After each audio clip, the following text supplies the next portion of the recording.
Ravi mic mute करें अपना। Good morning Ravi, sir. Very good morning Monish. Okay, so a very good morning to all of you. आज अपन quadratic equation में एक chapter था which is nature of roots. Nature of roots आप सभी ने पढ़ा है, जो कि डिस्क्रिमिनेंट से डिसाइड होता है, कैपिटल डी से। कैपिटल डी जो है वो नेचर ऑफ रूट्स डिसाइड करता है। तो वही नेचर ऑफ रूट्स हम डिस्कस कर रहे हैं, क्लास 10th का ही टॉपिक है। और अगली बात जो अपनी है वो नेचर ऑफ रूट्स पर है, ठीक है। और उसमें कुछ कुछ बातें मैं अपनी तरफ से वहां पर ऐड करूंगा जो 10th में नहीं था, वो 11th में किस तरीके से आप पढ़ेंगे वो अब आप देखिए, ठीक है। सो आज का जो अपना हेडिंग है, it is nature of roots.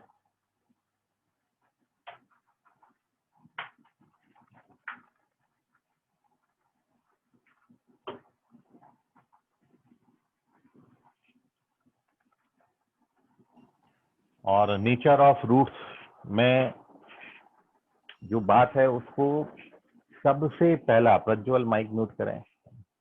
सबसे पहली बात मैंने यहाँ पर ये लिखी है कि दो केस में आपको मैं नेचर ऑफ रूट बताऊंगा। और यहाँ पर फर्स्ट केस हमने लिया है कि हमारे जो ए बी सी हैं, they are belongs to set of real number. अब ए बी सी क्या होते हैं? तो जो क्वाड्रेटिक का स्टैंडर्ड फॉर्म होता है, A X square plus B X plus C equals to 0, ये क्वाड्रेटिक का स्टैंडर्ड फॉर्म है। इस क्वाड्रेटिक इक्वेशन में ये जो ए बी सी लिखे हैं, ये मैंने वही लिखे हैं। मतलब यदि ये ए बी सी आपके रियल नंबर्स हैं, रियल नंबर मतलब ये integer, natural number, rational, irrational, कुछ भी हो सकता है। ए बी सी की जगह पर आप कुछ भी ले सकते हैं, बट चूंकि ये क्वाड्रेटिक है तो एक रिस्ट्रिक्शन ए पर है कि ए 0 नहीं लेना, बाकी आप बी और सी को भी 0 ले लेंगे तो चलेगा, but A should not be equal to 0। This is the main restriction of quadratic equation. तो सबसे पहली कंडीशन मैंने ये डाली कि यदि हमारे A B C real numbers हैं, तो 10th क्लास में आप ये पढ़ते थे फर्स्ट कंडीशन कि अब आपने यदि किसी क्वाड्रेटिक इक्वेशन का डिस्क्रिमिनेंट कैलकुलेट किया और डिस्क्रिमिनेंट सपोज पॉजिटिव आ गया, इफ डी इज पॉजिटिव, तो आप लिखते थे देन रूट्स आर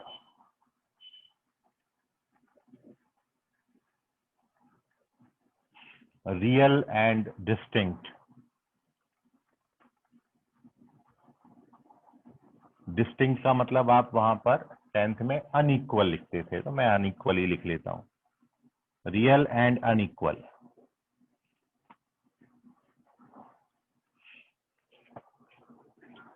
यदि डी पॉजिटिव है तो रूट्स रियल और अनइक्वल होते हैं, ठीक, बिल्कुल 10th की बात है। सेकंड थिंग, ये भी 10th जैसा ही है कि मान लो अब आपने डी कैलकुलेट किया डिस्क्रिमिनेंट, यदि if your discriminant become 0 then roots are real and equal. तो आपके जो रूट्स हैं वो रियल और इक्वल रूट्स आते थे। एंड थर्ड थिंग जो आप 10th में पढ़ते थे कि यदि आपने डिस्क्रिमिनेंट कैलकुलेट किया और यदि आपका डिस्क्रिमिनेंट नेगेटिव आ गया, तो यहां पर मैं अब आपके साथ एक नई बात ऐड कर रहा हूं। 10th तक जब व्हेन डिस्क्रिमिनेंट बिकम्स नेगेटिव, तो आप लिखते थे रूट्स आर नॉट रियल। और जब कोई क्वेश्चन आता था जिसका डी नेगेटिव आता था, तो आप लिख देते थे रूट्स आर नॉट रियल और क्वेश्चन को वहीं छोड़ देते थे। उसके आगे फर्दर आपने सॉल्व नहीं किया 10th में। लेकिन क्लास 11th में हम इसके आगे अब इसको सॉल्व करेंगे, इसके आगे क्या होता है। तो जैसे आपने सुना होगा कि एक रियल वर्ड है जिसमें आप रहते हो अभी है, और एक वर्ड होता है इमेजिनरी वर्ड, काल्पनिक दुनिया, भूतों की दुनिया जिसको बोलते हैं। तो वैसे ही यहाँ पे भी है।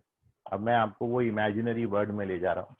यहाँ पे कुछ इमेजिनेशन है कि रूट्स जब रियल नहीं आएंगे, जब कोई चीज रियल नहीं होगी, वास्तविक नहीं होगी, तो फिर इमेजिनरी होगी, काल्पनिक। अब वो क्या है, वो अपन देखते हैं यहाँ पर। तो 10th तक हमारी रिस्ट्रिक्शन ये थी कि 10th तक जो आपको सिखाया गया था, 10th तक जो सबसे बड़ा सेट ऑफ नंबर था वो था सेट ऑफ रियल नंबर। कोई भी नंबर बोलो तो वो रियल नंबर होता था। 1 रियल नंबर है, 1/2 रियल नंबर है, √2 रियल नंबर है, -1/2 रियल नंबर है, 0 रियल नंबर है। ठीक है, सारे कोई भी नंबर बोलोगे वो रियल नंबर था, क्योंकि सबसे बड़ा सेट ऑफ नंबर जो था वो सेट ऑफ रियल नंबर था। सेट ऑफ रियल नंबर अपने अंदर सारे नंबर्स को कंटेन किए हुए। जैसे मैं आपको यहाँ पर बताऊं, ये आप एक चीज देखें कि सबसे छोटा सेट ऑफ नंबर हमने लिया set of natural number, 1 2 3 5 up to infinity. फिर नेचुरल नंबर में यदि मैं 0 ऐड कर देता हूं तो बन जाते सेट ऑफ होल नंबर्स। केवल एक 0 ज्यादा है इसमें होल नंबर्स में। अभी मैं इन पॉजिटिव नंबर्स के साथ साथ नेगेटिव नंबर्स भी इसमें ऐड कर लेता हूं, तो ये बन जाते हैं आपके सेट ऑफ इंटीजर, आई से डिनोट करेंगे। और फिर उसके बाद आता है set of rational number, Q से डिनोट करते हैं, ये सेट ऑफ रैशनल नंबर है। और फिर उसके बाद सबसे बड़ा सेट ऑफ नंबर जो होता है वो होता है सेट ऑफ रियल नंबर। तो ये जो आपने लिखा सेट ऑफ रियल नंबर, ये सेट ऑफ रियल नंबर अपने अंदर सारे नंबर्स को कंटेन किए हुए। मतलब मैं यदि नेचुरल नंबर लूंगा 1, तो वो जो नेचुरल नंबर 1 है वो इनडायरेक्टली रियल नंबर है। हर होल नंबर रियल नंबर है, हर इंटीजर रियल नंबर है, हर रैशनल नंबर रियल नंबर है। तो रियल नंबर आपके लिए सबसे बड़ा सेट ऑफ नंबर होता था क्लास 10th तक। लेकिन क्लास 10th के बाद एक और इंट्रोड्यूस होगा अब आपका नंबर सिस्टम, जो इससे भी बड़ा है। ये आपका रियल वर्ड हो गया, और इस रियल वर्ड के बाहर भी एक और वर्ड है जिसको हम बोलते हैं इमेजिनरी वर्ड, सी। और ये जो सी है, capital C, this denote set of complex number. ये अब तक का सबसे बड़ा सेट ऑफ नंबर है, सेट ऑफ कॉम्प्लेक्स नंबर। आपको मैं कोई भी नंबर बोलूं और आप बोल दो कि वो कॉम्प्लेक्स नंबर है, आप कभी गलत नहीं हो सकते। 1 कॉम्प्लेक्स नंबर है, 2 कॉम्प्लेक्स नंबर है, 1/2 कॉम्प्लेक्स नंबर है, √2 कॉम्प्लेक्स नंबर है, 0 कॉम्प्लेक्स नंबर है, क्योंकि सबसे बड़ा set of number set of complex number है, और ये सारे नंबर्स को अपने में कंटेन किए हुए। तो कोई भी नंबर आप बोलोगे वो कॉम्प्लेक्स नंबर जरूर हो। तो ये जो नंबर्स हैं कॉम्प्लेक्स नंबर, या इनको इमेजिनरी नंबर्स भी बोलते हैं, ये इमेजिनरी वर्ड है। और इसलिए 10th में आपको, क्योंकि यहाँ तक आपने पढ़ना था, सेट ऑफ रियल नंबर्स तक ही आपकी दुनिया सीमित थी 10th तक, तो हम फर्दर सॉल्व नहीं करते थे। लेकिन क्लास 11th में एक नई नंबर्स हम यहाँ पर इंट्रोड्यूस कर रहे हैं, which are set of complex number. तो अब देखिए यहाँ पर क्या होता है। यदि आपका कोई क्वाड्रेटिक इक्वेशन आपने लिया जिसका डी नेगेटिव आ जाता है, तो आप उसके फर्दर रूट क्यों नहीं निकालते थे, वो आप समझिए यहाँ पर। अब जैसे मेरे को कोई ये मैं हटा देता हूँ ना, इसको मैं बाद में बना दूंगा।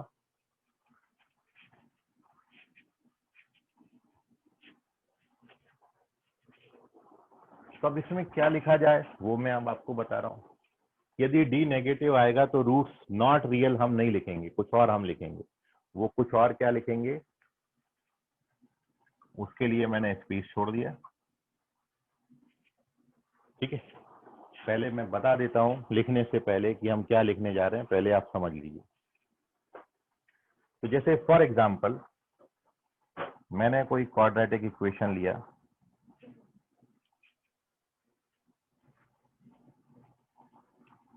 क्वेश्चन आपको आया find roots of quadratic equation x² + x + 1 = 0। इसके रूट्स हमने फाइंड करना है, x² + x + 1 = 0।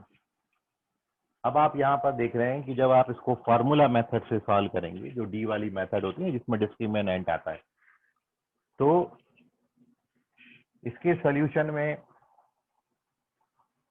आप ए का, बी का और सी का वैल्यू देखो तो 1 1 1 है, तीनों 1 है। ए की वैल्यू भी 1 है, बी की वैल्यू भी 1 है और सी की वैल्यू भी 1, ए बी सी तीनों 1 है। एंड नाउ जो अपना फॉर्मूला मेथड का फॉर्मूला होता है, क्या होता था वो, x is equals to minus B plus minus B square minus 4ac upon 2a। जब आप ये लगाएंगे तो ये बनेगा। इसके बाद की कहानी क्या बनेगी, तो x equals to -1 plus minus root over -3 upon 2। ये सिचुएशन थी कि मान लो आप यदि इस ABC की हेल्प से इसका डिस्क्रिमिनेंट, यहाँ पे रूट डी आता है और ये रूट डी का वैल्यू -3 बन रहा है, मतलब जो डी डिस्क्रिमिनेंट यहाँ पर आप इसका निकालोगे तो यहाँ पर जो डिस्क्रिमिनेंट बनता है वो बनता है -3, जो कि नेगेटिव होता है। और 10th में जब ये क्वेश्चन आएगा तो डी नेगेटिव आए और डी नेगेटिव है तो रूट्स आर नॉट रियल, हम क्वेश्चन वहीं छोड़ देते थे। लेकिन अब मैं आपको वो रीजन बता रहा हूँ कि क्यों आप रूट्स छोड़ते थे। कि यदि मैं इसको डी को -3 लेके फर्दर सॉल्व करूं तो आप देखते हो रूट के अंदर नेगेटिव नंबर आ जाता है, और नेगेटिव नंबर का रूट इस रियल वर्ल्ड में पॉसिबल नहीं है, आज तक पॉसिबल नहीं है। आप नेगेटिव नंबर का रूट निकाल ही नहीं पाओगे। और इसको आप प्रैक्टिकली करके देखिएगा। कैलकुलेटर लें, कैलकुलेटर में -3 लिखना और -3 लिखने के बाद उस पर रूट दबा देना, तो कैलकुलेटर ऐसा पागल हो जाएगा, एरर का साइन देता है, ई आता है। और वो साइंटिफिक कैलकुलेटर लोगे उसमें -3 दबा के रूट दबाना, तो फिर वो एनडी लिखा आता है, नॉट डिफाइंड। मतलब नेगेटिव नंबर्स के रूट एग्जिस्ट ही नहीं करते। और जब नेगेटिव नंबर के रूट एग्जिस्ट नहीं करते, इसलिए क्वेश्चन में हम लिख देते थे रूट्स आर नॉट रियल, और क्वेश्चन 10th में वहीं छोड़ देते। लेकिन अब आपको ये बताया कि एक जो मैथमेटिशियन थे, यूलर मैथमेटिशियन, उन्होंने ये कंसिडर किया, कंसिडर है इमेजिन किया, इसलिए इनको इमेजिनरी नंबर्स बोलना है। उन्होंने ये इमेजिन किया कि यदि मैं रूट ओवर -1 को आई सपोज कर लूं, एक्चुअली इसको आयोटा पढ़ा जाता है, आयोटा ये ग्रीक वर्ड है और इसका मीनिंग होता है इमेजिनरी, इमेजिनेशन। तो इन्होंने रूट ओवर -1 को आई माना, यूलर मैथमेटिशियन ने। तो यदि मैं रूट -1 को आई मान लूं, आई फॉर इमेजिनरी, आयोटा बोलेंगे इसको, तो रूट -1 को यदि मैं आई मान लेता हूं तो it can be written x equals to -1 plus minus √3 into root -1। इसको आप ऐसा लिख सकते हो, रूट -3 को ऐसा, और फिर रूट -1 की जगह पर अपन क्या लिख देंगे, आई, तो इसकी जगह पर आई लिख दिया। तो अब ये जो नंबर्स आपका बना, ये आई की एग्जिस्टेंस के कारण इस रूट को हम बोल रहे हैं इमेजिनरी रूट। ये कहलाएगा इमेजिनरी रूट, ये कहलाएंगे इस तरीके के जो नंबर्स हैं, they are called imaginary numbers. अब यहाँ पर दो साइन है, प्लस माइनस, तो दो रूट आएंगे। एक बार प्लस साइन ले लिया तो ये रूट है, और एक बार माइनस साइन ले लेंगे तो दूसरा रूट क्या आएगा, -1 माइनस √3i/2। तो आपको जो रूट्स मिलते हैं वो ऐसे इमेजिनरी नंबर्स मिलते हैं, जो कि 10th में हमने इमेजिनरी नंबर्स नहीं पढ़ा था। 11th में इंट्रोड्यूस हुआ यूलर मैथमेटिशियन के कारण, जिन्होंने रूट -1 को आई माना था। तो इसलिए जब आपका डी नेगेटिव आएगा तो उसको हम फर्दर ऐसे प्रोसीड करेंगे, और आप जो रूट्स को देख रहे हैं, जो रूट्स आपको मिल रहे हैं, वो आपको इस तरीके के फॉर्मेट में मिल रहे हैं। दोनों में केवल फर्क क्या है, यदि यहाँ पर प्लस है तो दूसरा वाला माइनस आएगा। मतलब आप यदि इस बात को लिखना चाहें तो it can also be written -1/2 plus √3/2i, और दूसरा वाला क्या लिखेंगे, -1/2 माइनस √3/2i।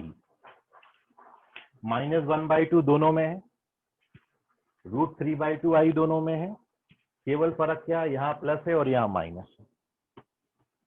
तो अब जो बात हमने यहाँ पर लिखनी है, अपना ये जो ब्लैंक स्पेस था वो ये है कि जब आपका डी नेगेटिव आएगा तो then roots are imaginary imaginary conjugate, ये वर्ड इंपॉर्टेंट है। तो जो आपको रूट्स मिलेंगे वो इमेजिनरी कॉन्जुगेट मिलेंगे। इमेजिनरी कॉन्जुगेट का मतलब क्या होता है? ये दोनों एक दूसरे के कॉन्जुगेट कहलाते हैं। They are called the conjugate of each other. मतलब कॉन्जुगेट निकालते वक्त आप क्या करोगे? प्लस वाला दिया है तो माइनस वाला लिख देंगे, और माइनस वाला दिया है तो प्लस वाला लिख देंगे। मतलब इमेजिनरी कॉन्जुगेट का मैं यहाँ मीनिंग बता रहा हूं। दैट मीन्स आगे से कभी भी if one root of quadratic equation is a plus ib, then another root is a minus ib। यदि एक आपको a प्लस ib दिया है तो दूसरा a माइनस ib होगा ही होगा। डन, खत्म। ये कहलाते हैं कॉन्जुगेट पेयर। मतलब मेरे को जब मैं क्वेश्चन आपको दूंगा तो मेरे को दूसरा रूट बताने की कोई गरज ही नहीं है।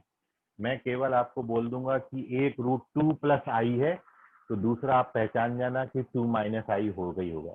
ये जहां भी जाते हैं हमेशा साथ साथ जाते हैं।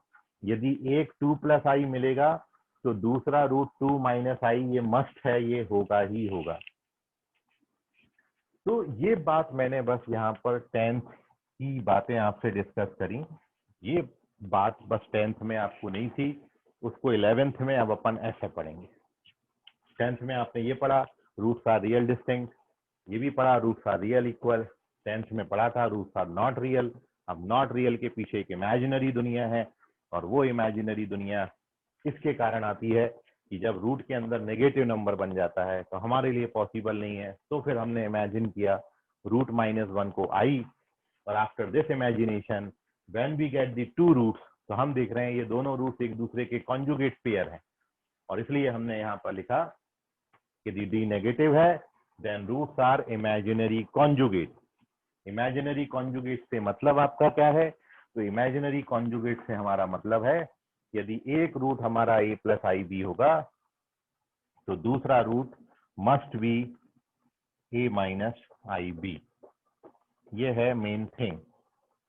अब आप इसको नोट कर लीजिए, और इस पे अभी अपन 2-3 क्वेश्चन डिस्कस करेंगे तो आपको ओवरऑल कंक्लूजन समझ में आएगा।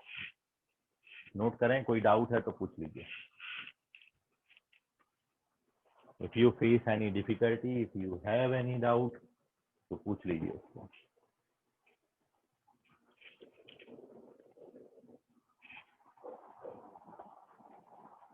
नमन, समझा तुमको कुछ? Yes sir. ओके।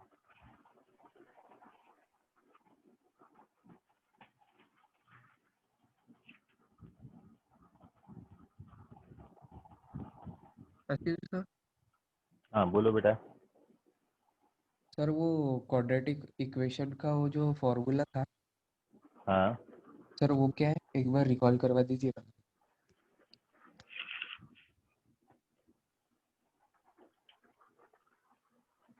रूट्स निकालने के लिए x equals to minus B plus minus square root over D upon 2a, 2a। Where yes d sir. का वैल्यू क्या होता है? d बी होता है, स्क्वायर माइनस 4ac। हाँ, d b स्क्वायर माइनस 4। ठीक यस है, सर। यह है formula. Thank you sir. Okay. तो ऐसे आई जो को भी क्या जहाँ, बोलते हैं? क्या बोले बेटा? आई का नाम क्या है? आई को आयोटा बोलते हैं, और अब आयोटा बोलने में समय बहुत ज्यादा लगता है, इसलिए जब अपन नॉर्मली बोलेंगे आयोटा, जब अपन नॉर्मली बोलेंगे ना तो अपन उसको आई बोलेंगे। अब अपन बोलेंगे ए प्लस आयोटा बी, इतना बड़ा, तो ए प्लस आई बी, ये ज्यादा स्वीट है। तो वैसे तो ग्रीक वर्ड है आयोटा, है ना, और आई फॉर वो इमेजिनरी लेते हैं, आयोटा बोलेंगे।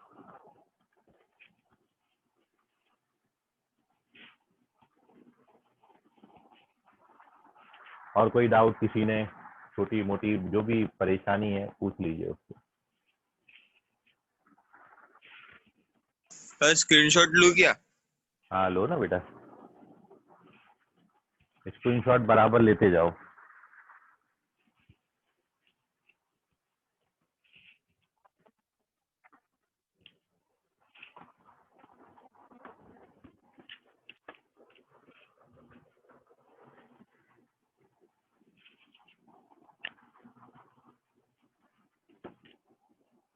चलें, हो गया screenshot done? Yes sir. Okay चलिए, तो अपन आगे बढ़ते हैं। तो आज अपन ने नेचर ऑफ रूट्स पे 3 बातें डिस्कस करी, 2 10th से रिलेटेड थी। 11th में भी हमने ये पढ़ा था जब डी नेगेटिव हो, लेकिन अब अपन ने सॉरी 10th में अपन ने पढ़ा था जब डी नेगेटिव हो, लेकिन 11th में अपन उसको ऐसे पढ़ेंगे। अब मैं इसका यूटिलाइजेशन आपको क्वेश्चन में बता रहा हूँ। जैसे मैंने आपको बोला कि क्वेश्चन में जब एक root a plus I b देंगे तो दूसरा ये मस्ट है कि ये माइनस आई बी होगा ही होगा। मैं आपको दूसरा नहीं दूंगा, क्वेश्चन में भी नहीं दिया जाए, ठीक है। So now moving on to the अपनी अगली बात, मैं इसका यूटिलाइजेशन एक क्वेश्चन में आपको बता रहा हूँ।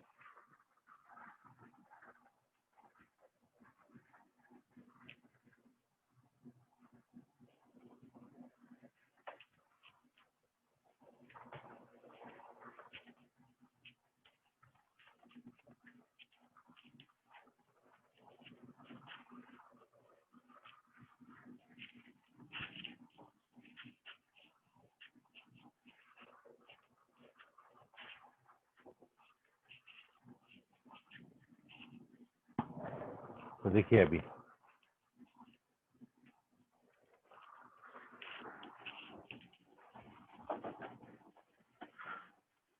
तो जैसे मैं एक बार और रिवाइज कर दूं, एक चीज तो मैंने आपको भी बताई, दूसरी बात यह है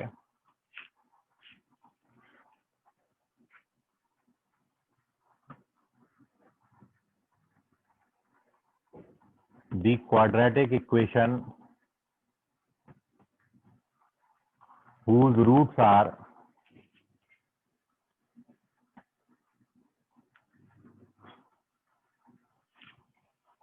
alpha and beta is given by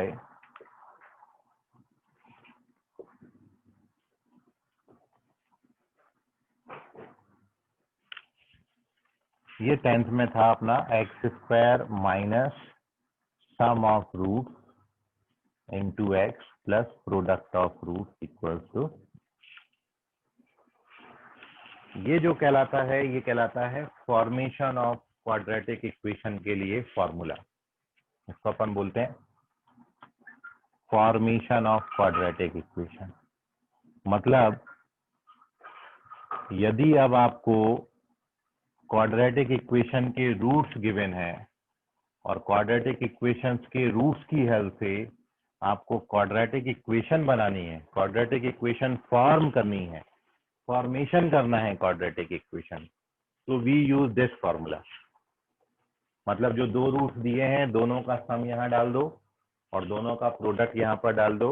ये 10th क्लास में फॉर्मूला था फॉर्मेशन ऑफ क्वाड्रेटिक इक्वेशन। तो इसकी हेल्प से we get the quadratic equation जिसके रूट्स हमको क्वेश्चन में गिवन है। जैसे मैं आपको क्वेश्चन दूं कि find the quadratic equation whose roots are 2 and 3, वो क्वाड्रेटिक इक्वेशन बताओ जिसके रूट्स 2 और 3 है। तो फॉर्मूला क्या होगा, एक्स स्क्वायर, यहाँ पे 2 + 3x और यहाँ पर प्रोडक्ट ऑफ रूट, यहाँ प्रोडक्ट आता यहाँ सम आता। तो अपना फाइनल आंसर क्या हो जाएगा, एक्स स्क्वायर माइनस 5x + 6 = 0। इस तरीके से क्वेश्चन अपन सॉल्व करेंगे। तो जब आपको रूट्स गिवन होंगे और रूट्स की हेल्प से क्वाड्रेटिक इक्वेशन बनानी है तो सम और प्रोडक्ट यहाँ पर डाल दीजिए, then we get our quadratic equation. ये भी 10th में अपन ने पढ़ा है। अब ये जो 2 बातें मैंने आज आपको अभी बताई, इन दोनों का यूटिलाइजेशन मैं आपको एक क्वेश्चन में मैं बता रहा हूँ और फिर एक क्वेश्चन में आप करिएगा, ठीक है। तो आपका ये जो थ्योरी आज मैंने बताया ये पूरा पक्का हो जाएगा। तो 2 बातें अपनी कौन कौन सी आज अपन ने सीखी कि जब डी नेगेटिव होगा तो रूट्स आपके इमेजिनरी कॉन्जुगेट मिलेंगे। इमेजिनरी कॉन्जुगेट से अपना मतलब है यदि एक root a plus I B होगा then another root is a minus I B. ये हो गए इमेजिनरी कॉन्जुगेट। और ये हमेशा क्वाड्रेटिक इक्वेशन में आपको एक root a plus I b देंगे तो दूसरा आप बिल्कुल मस्ट है a माइनस आई बी होगा। दूसरा अपन पता लगा सकते हैं। एंड सेकेंड थिंग, जब अपन को रूट की हेल्प से क्वाड्रेटिक इक्वेशन बनानी है तो उसके फॉर्मेशन का ये फॉर्मूला होगा। जो दोनों रूट्स दिए हैं दोनों का सम यहाँ डाल दो और प्रोडक्ट यहाँ डाल दो and we get our quadratic equation. ये हो गई दो बातें। अब इन दोनों बातों का यूटिलाइजेशन एक क्वेश्चन में अपन देख लेते हैं। ठीक है, मैं पूरे तरीके से वो क्वेश्चन मैं सॉल्व कर रहा हूँ, फिर अगला क्वेश्चन आप ट्राई करिएगा। तो क्वेश्चन ये है कि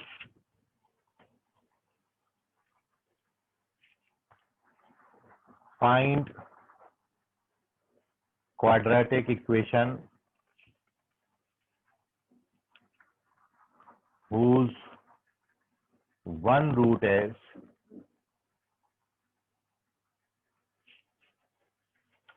1 plus I। I आपका वही इमेजिनरी है। तो अपन को क्वाड्रेटिक इक्वेशन बताना है जिसका एक रूट हमको 1 प्लस आई दिया। अब देखिए आप सॉल्यूशन दूसरा नहीं देंगे जैसा मैंने आपको बोला। तो मैं यदि ये मान लेता हूं इस एक रूट को मैंने अल्फा नाम दे दिया 1 प्लस आई को, तो अपन जानते हैं कि जो दूसरा रूट है दिस मस्ट बी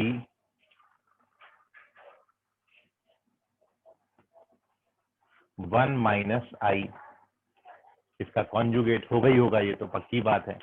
तो एक 1 प्लस आई है तो दूसरा 1 माइनस आई हो जाएगा। Now we get both the root. मेरे को अल्फा और बीटा दोनों मिल गया। तो अब ये मैं फॉर्मेशन का फॉर्मूला लगा देता हूं। तो now by formula X square minus sum X और प्रोडक्ट, ये फॉर्मूला से we have what x square minus इन दोनों का सम करेंगे तो क्या आएगा, ये 1 प्लस आई में 1 माइनस आई को ऐड करना है एक्स ये वाला, फिर प्लस यहाँ पर दोनों का प्रोडक्ट करना है। 1 प्लस आई में 1 माइनस आई का प्रोडक्ट करेंगे। अब ये जो प्लस आई है ये माइनस आई से कट जाएगा तो ये क्या बनेगा एक्स स्क्वायर माइनस का 2x और प्लस ये। अब आप देखो यहाँ पर क्या लगता है आइडेंटिटी ए प्लस बी और ए प्लस बी ए माइनस बी का आइडेंटिटी। तो वो क्या बनेगा 1 का स्क्वायर माइनस आयोटा का स्क्वायर। अब आयोटा स्क्वायर की वैल्यू क्या होगी आप ये जानते हो, आयोटा का वैल्यू कितना होता है √-1। तो आयोटा स्क्वायर का वैल्यू कितना हो जाएगा -1। तो हमेशा आयोटा स्क्वायर की वैल्यू आपने -1 लेनी। आयोटा स्क्वायर -1 लेना है और ऑलरेडी एक माइनस सामने है तो ये -1 ऑफ माइनस क्या हो जाएगा +1। तो ये 1 + 1 कितना बना देगा 2। तो अपना फाइनल आंसर क्या हो जाएगा इस क्वेश्चन के लिए, मैं ऊपर लिख देता हूँ। तो final answer of this question is what x square minus 2x प्लस 2 equals to, this is our answer. अब कहीं आपको कोई डाउट है तो पूछ लीजिए कैलकुलेशन में। सर एक बार और एक्सप्लेन कर दो ना। ठीक है रोशन देख लो। देखो एक रूट 1 प्लस आई दिया था, इमेजिनरी दिया था, तो दूसरा इसका कॉन्जुगेट होगा 1 माइनस आई, पक्की बात है। अब जब मेरे को दोनों रूट्स मिल गए तो क्वाड्रेटिक इक्वेशन बनानी है तो मैं ये फॉर्मूला यूज करूंगा। तो ये मैंने फॉर्मूला यूज कर लिया। अब यहाँ पर दोनों का सम लिखना है, ये प्लस ये दोनों को प्लस कर लिया और यहाँ पर दोनों का प्रोडक्ट लिखना है, ये दोनों का प्रोडक्ट हो गया। अब जब ऐड करोगे तो आई तो यहाँ कट ही जाता है, 1 + 1 2 हो गया। तो ये एक्स स्क्वायर ये माइनस ये 2x और यहाँ पर a + b a - b का आइडेंटिटी तो क्या होगा a² - b² और i² का वैल्यू कितना होता है -1। इसकी वैल्यू -1 है, आई स्क्वायर की वैल्यू -1 है, और -1 के सामने माइनस है तो +1 हो जाएगा, तो ये 1 + 1 कितना बना देगा 2। समझ गया रोशन? Yes sir. चलिए स्क्रीनशॉट लीजिए अभी, और किसी बच्चे को कोई डाउट है तो पूछ लीजिए।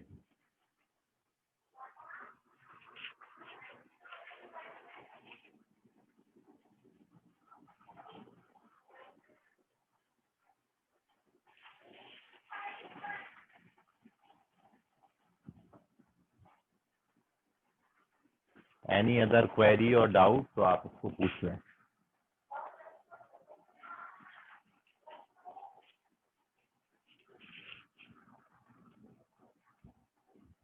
सर हमने गिवन रूट का दूसरा रूट ये लिया ना कॉन्जुगेट। क्या बोले बेटा? सर हमने जो गिवन रूट है एक हाँ हाँ, उसका कॉन्जुगेट लिया है। 1 + i। हाँ तो सर पर क्वेश्चन में ये तो नहीं दिया है ना कि डिस्क्रिमिनेंट माइनस में नेगेटिव है।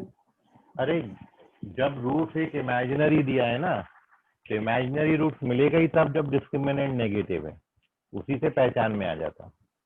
तो आपको कहीं कोई और दूसरे रूट कॉन्जुगेट पेयर में नहीं होते, केवल इमेजिनरी रूट कॉन्जुगेट पेयर में होता है। तो इसका मतलब ये सीधा कि यदि 1 + i रूट गिवन है, आप तो बिल्कुल सीधी बात याद रखो ना कि a + i भी एक रूट है तो दूसरा a - i भी होगा। ये कहीं बताने की गरज नहीं है d नेगेटिव है कि नहीं। i के टर्म्स में, इमेजिनरी के टर्म्स में आपको आंसर दिया है तो d नेगेटिव होगा ही होगा, उसको पक्की बात है। और कभी आते ही नहीं, d पॉजिटिव में i नहीं आता, d 0 में i नहीं आता, i तभी आता है जब d नेगेटिव। ठीक है आदित्य? हाँ सर। ओके, चलिए ले लीजिए इसका स्क्रीनशॉट। और अपने बीच में एक और नए स्टूडेंट हैं, सर्वेश लाड़े। सर्वेश आवाज आ रहा है? सर्वेश, सर्वेश लाड़े, आवाज आ रही है मेरी? माइक अनम्यूट करके बोलो बेटा।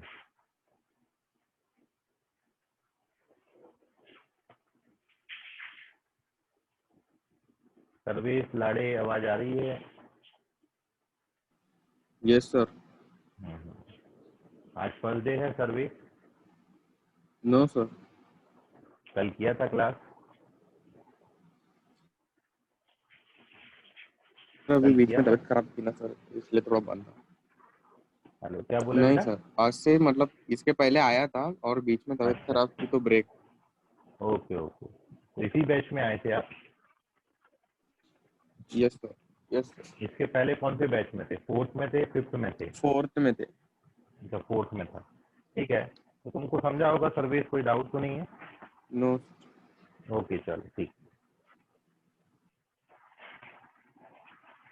चलिए, तो आई होप आपको ये समझ गया होगा सभी बच्चों को। और नाउ एक बात जो मैं आपको बीच में बताई थी और बीच में हटा दिया था, वो भी आप प्लॉट कर लें यहाँ पर। फिर मैं आपको एक क्वेश्चन दूंगा, वो आप ट्राई करिएगा।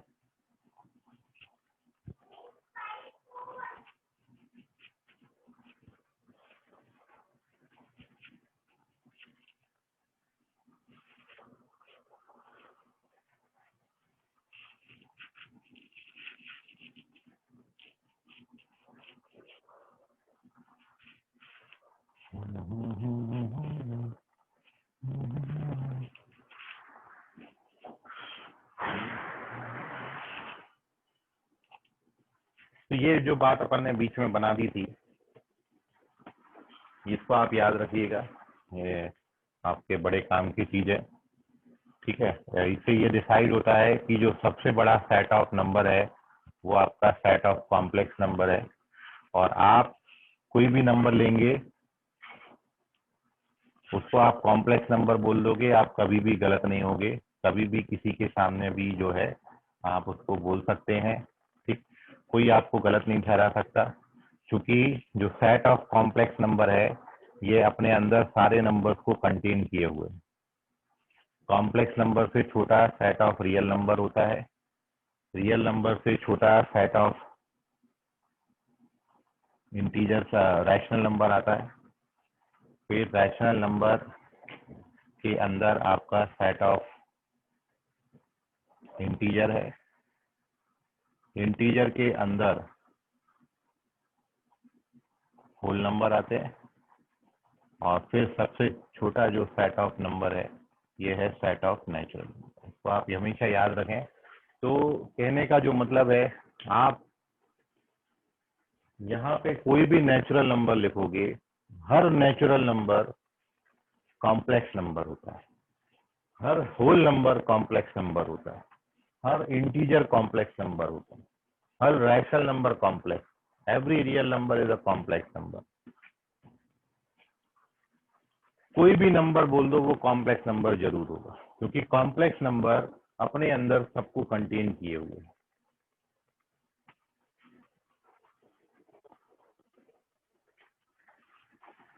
तो ये बात मैंने बीच में से हटा दी थी, इसलिए अब आप इसको याद रखिएगा। और अब मैं आपको एक क्वेश्चन दे रहा हूँ, इसको आप ट्राई करें। होमवर्क है ये क्वेश्चन, आपको जो आज आपने बात पढ़ी उसी बात पर मैं आपको एक दो क्वेश्चन दे रहा हूँ, आप उनको ट्राई करिए। और नहीं आता है आपको इनका आंसर, इनको अपन कल की क्लास में डिस्कस करेंगे, ठीक है। और यदि आ जाता है तो आपका जो ग्रुप बना है, आप उस ग्रुप में इनके सॉल्यूशन को पोस्ट कर दीजिएगा। और फिर कल अपन इसी नेचर ऑफ प्रूफ में कुछ और बातें ऐड करेंगे। तो पहला क्वेश्चन ये है, इफ इक्वेशन, फर्स्ट क्वेश्चन,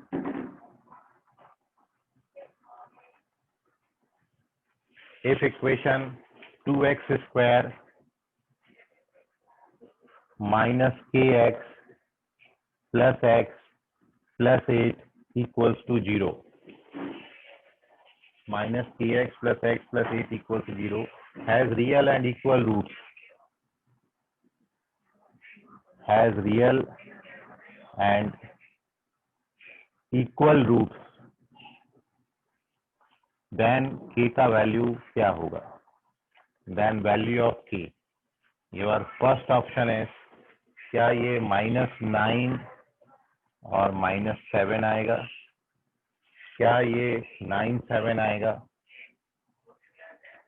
या फिर ये 9 -7 आएगा और -9 7 आएगा? फोर्थ ऑप्शन है 9 और -7।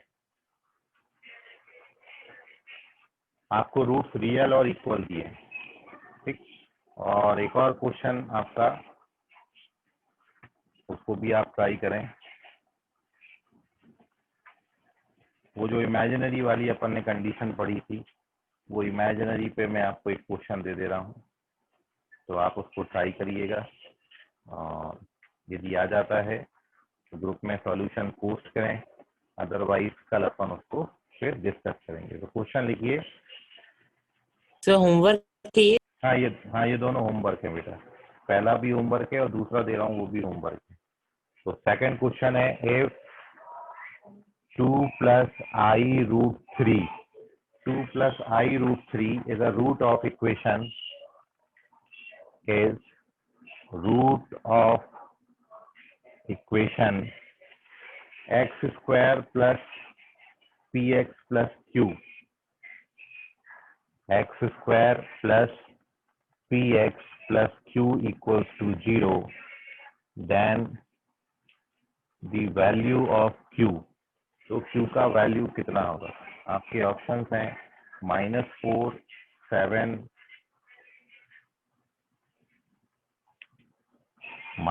7 या फिर +4। करिएगा इसको ट्राई, ठीक है। ये दो क्वेश्चन है, इसका स्क्रीनशॉट ले लें।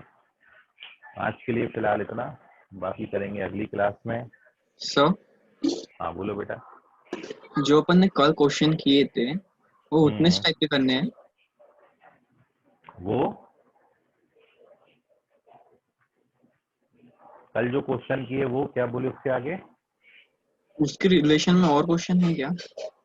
हाँ बहुत मिलेंगे क्वेश्चन, तो प्रैक्टिस जितना करोगे उतना कम है, बहुत क्वेश्चन होते हैं। सर ठीक कहाँ है। से करना है वो? वो प्रैक्टिस के लिए आपको को बुक मैं बताऊंगा, ठीक है। लेकिन फिलहाल कुछ अपने नंबर ऑफ टॉपिक्स और हो जाएं तो फिर जो है वो आपको नंबर क्वेश्चन ज़्यादा मिलेंगे। दूसरा, आपको यहाँ से एक मॉड्यूल प्रोवाइड किया जाता है, ठीक है। और तीसरा, आपको कोई बुक मैं सजेस्ट करूंगा, वो बुक से भी आपको क्वेश्चन बहुत अच्छे मिल जाएंगे प्रैक्टिस के लिए। लेकिन थ्योरी अपन पहले थोड़ा सा पढ़ लें, उसके बाद आपके क्वेश्चन बनना शुरू होंगे, ठीक है। तो एक वीक वेट करिए, उसके बाद आपको मॉड्यूल भी प्रोवाइड किया जाएगा और बुक भी मैं सजेस्ट कर दूंगा, ठीक है। सर फिजिकल ट्यूशन कब तक चालू होगी? अभी कुछ कह नहीं सकते बेटा, देखो आज ही एक आया कि भाई आपका सैटरडे संडे कर्फ्यू है, तो सिचुएशन बहुत टफ है और जब तक कलेक्टर के आदेश नहीं आती तब तक आप ओपन नहीं कर सकते हो, है ना। तो सर अपने एनसीईआरटी कब चालू करना है? एनसीईआरटी तो बेटा, जब एनसीईआरटी का मैं कोई पर्टिकुलर चैप्टर, जैसे अभी अपन पढ़ रहे हैं, तो ये जो एनसीईआरटी में दिया है ना चैप्टर, ये बहुत छोटा दिया है, एक आध एक्सरसाइज में खत्म भी कर दिया। तो एनसीईआरटी के क्वेश्चन तो आप यूं ही लगा लोगे, आप उसके लिए पजल्ड मत हो, चैप्टर होने दो कंप्लीट, फिर आप एनसीईआरटी उठा के देखना कि जो अपन ने पढ़ा क्वाड्रेटिक में, उसमें तो एनसीईआरटी में 10 और 20% ही दिया है। बड़े आराम से सर आप तो सारे क्वेश्चन एनसीईआरटी लगा। सर तो हाँ एनसीईआरटी आप पढ़ोगे ना? हाँ, आराम से हो जाएगी एनसीईआरटी, आप उसके लिए पजल मत, सब मेरे ऊपर छोड़ दो चिंता, बस जो बता रहा हूँ आप उसको करते चलो, सारा आपका सिलेबस कंप्लीट हो जाएगा, ठीक है। Sir okay sir. बोलो बेटा। सर ओके, स्टेट बोर्ड की बुक्स लेनी चाहिए कि एनसीईआरटी की? जो आपका बोर्ड है पहले तो आप उसको लें, यदि स्टेट बोर्ड है तो पहले स्टेट बोर्ड की बुक लें, और यदि आपका सीबीएसई है तो आप एनसीईआरटी लें। पहले आप वही बुक लें जिस बोर्ड में आप हो, ठीक है। उसके क्वेश्चन हो जाते हैं तो पैरेलल आप एनसीईआरटी लगा सकते हो। देखिए, मैं एनसीईआरटी का कंसेप्ट आपको बता देता हूँ। बायोलॉजी जिन बच्चों का नीट है, और केमिस्ट्री जिन बच्चों का नीट और जेई दोनों है, बायोलॉजी और नीट में मतलब बायोलॉजी में तो इवन 90% क्वेश्चन जो है नीट के एनसीईआरटी से उठ के आते हैं। एनसीईआरटी का एक वर्ड आपने बहुत अच्छे से घोटना है। केमिस्ट्री में भी ऐसा ही है, फिजिकल केमिस्ट्री हो गया या फिर इनऑर्गेनिक केमिस्ट्री जो है, इनऑर्गेनिक केमिस्ट्री में जितने भी आपकी एक एक लाइन जो लिखी है गई है, उसको आप बड़ा ध्यान से पढ़िए, वहीं से सीधा उठ के क्वेश्चन आता है। ये एनसीईआरटी का यूटिलाइजेशन में आपको बता रहा हूँ। लेकिन फिजिक्स और मैथ्स पॉइंट ऑफ व्यू से एनसीईआरटी बिल्कुल भी सफिशिएंट नहीं है। आपको कोई बोले कि आप एनसीईआरटी कर लो और आप जेई निकाल लोगे, मैथ्स और फिजिक्स का पेपर नहीं निकलता।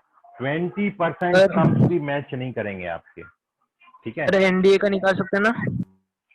एनडीए में देखिए, एनसीईआरटी में बहुत शॉर्ट करके दिया है, और एनडीए में उतना आपको, एनडीए जो पूरा पेपर आता है वो ऑब्जेक्टिव आता है। जब तक आप ऑब्जेक्टिव क्वेश्चंस की प्रैक्टिस नहीं करोगे ना, तब तक बिल्कुल भी नहीं कह सकते कि आप एनडीए का पेपर जो है एनसीईआरटी के सम्स लगा लो। और आप, जब तक आपको ऑब्जेक्टिव अप्रोच नहीं आएगी क्वेश्चन की, क्योंकि आपको मिनिमम नंबर ऑफ टाइम में मैक्सिमम नंबर ऑफ सम्स करने होते हैं, तो इसलिए प्रैक्टिस आपको ऑब्जेक्टिव क्वेश्चंस की करनी पड़ेगी। जब तक आप ऑब्जेक्टिव तैयारी नहीं करोगे तब तक आप नहीं निकाल सकते। हाँ देखिए, अब नीट में क्या होता है या केमिस्ट्री में क्या होता है, जो थ्योरी है, थ्योरी वाला जो पोर्शन है, उसमें एनसीईआरटी आपको बहुत हेल्प करेगी। लेकिन जहां पर न्यूमेरिकल क्वेश्चंस की बात आ जाएगी, वहां एनसीईआरटी उतना सपोर्ट नहीं करती, क्योंकि आपने वैसे क्वेश्चंस प्रैक्टिस नहीं किए। तो क्वेश्चंस प्रैक्टिस करना आपको बहुत जरूरी है, ठीक है। तो एनसीईआरटी केमिस्ट्री के लिए, बायोलॉजी के लिए बहुत अच्छा है, लेकिन फिजिक्स और मैथ्स के लिए केवल एनसीईआरटी डिपेंडेंट रहोगे तो ये दोनों एग्जाम आपके नहीं निकाल पाओगे, ठीक है। केमिस्ट्री और बायोलॉजी के लिए बहुत अच्छा है एनसीईआरटी, बिल्कुल उसको घोट डालो, एक एक एक एक एक एक सम कर डालो। लेकिन मैं आपको बताया ना, जो मैं अभी आपको पढ़ा रहा हूँ एनसीईआरटी से, अभी आप मैच करने जाओगे ना तो 10% सिलेबस ही मिलेगा, और कहाँ मैं आपको 100% दे रहा हूँ। आप 10% पे पेपर देने बैठोगे तो कितना निकाल पाओगे पेपर, नहीं निकलता। तो बिल्कुल भी सफिशिएंट नहीं है। एनसीईआरटी आप रखिए, ठीक है। ये आपको केमिस्ट्री में, बायोलॉजी में बहुत हेल्प करेगी, लेकिन फिजिक्स और मैथ्स में आपको कॉम्पिटिटिव बुक से ही क्वेश्चंस, ऑब्जेक्टिव बुक से ही क्वेश्चंस लगाने पड़ेंगे, क्योंकि सर फिर थ्योरेटिकल अभी बिल्कुल भी नहीं। स्टेट हाँ, स्टेट का ले लो, आपका बोर्ड स्टेट है तो स्टेट बोर्ड का मैथ्स का बुक लीजिए। जिनका स्टेट है, जिनका सीबीएसई है, वो सीबीएसई का बुक ले लो, एनसीईआरटी ले लो, ठीक है। मैथ्स पॉइंट ऑफ व्यू से मैंने सजेस्ट किया, बाकी सब्जेक्ट टीचर्स आपको बता देंगे। मैथ्स में जिनका जो बोर्ड है वो वाली बुक ले लीजिए, ठीक। तो बाकी करेंगे कल, आज के लिए फिलहाल इतना। गुड नाइट, बाय, शब्बा खैर, शुभ रात्रि। Bye sir. Bye. Bye sir, रब्बा खैर सर।